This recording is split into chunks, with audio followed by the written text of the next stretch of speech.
Chapter 7, Word Wars. School was a perfect place to launch a new word, and since this was a major historical event, Nick wanted it to begin in exactly the right class, 7th period language arts. Nick raised his hand first thing after the bell rang and said, "Mrs. Granger, I forgot my Frindle." Sitting 3 rows away, John blurted out, "I have an extra one you can borrow, Nick." Then John made a big show of looking for something in his backpack. "I think I have an extra Frindle. I told my mom to get me 3 or 4. I'm sure I had an extra Frindle in here yesterday, but I must have taken it. Wait, oh yeah, here it is." And then John made a big show of throwing it over to Nick, and Nick missed it on purpose. Then he made a big show of finding it.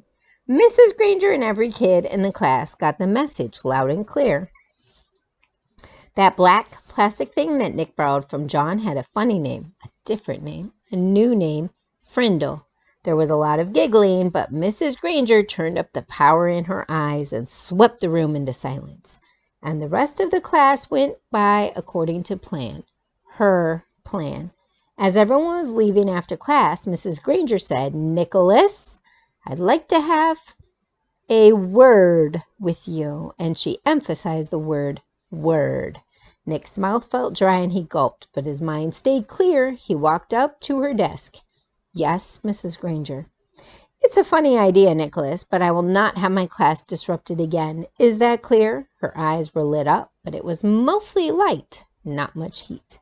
"Idea?" "What idea?" asked Nick, and he tried to make his eyes as blank as possible.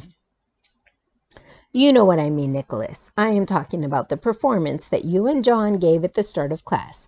I am talking about this." And she held up her pen, an old maroon fountain pen with a blue cap. "But I really didn't have a Frindle with me," said Nick, amazed at his own bravery. And hiding behind his glasses, Nick kept his eyes wide and blank. Mrs. Granger's eyes flashed and then narrowed, and her lips formed a thin, hard line. She was quiet for a few seconds, and then she said, "I see. Very well. Then I guess we have nothing more to discuss today, Nicholas. You may go." "Thanks, Mrs. Granger," said Nick, and he grabbed his backpack and headed for the door. And when he was just stepping into the hallway, he said, "And I promise I won't ever forget my Frindle again. Bye."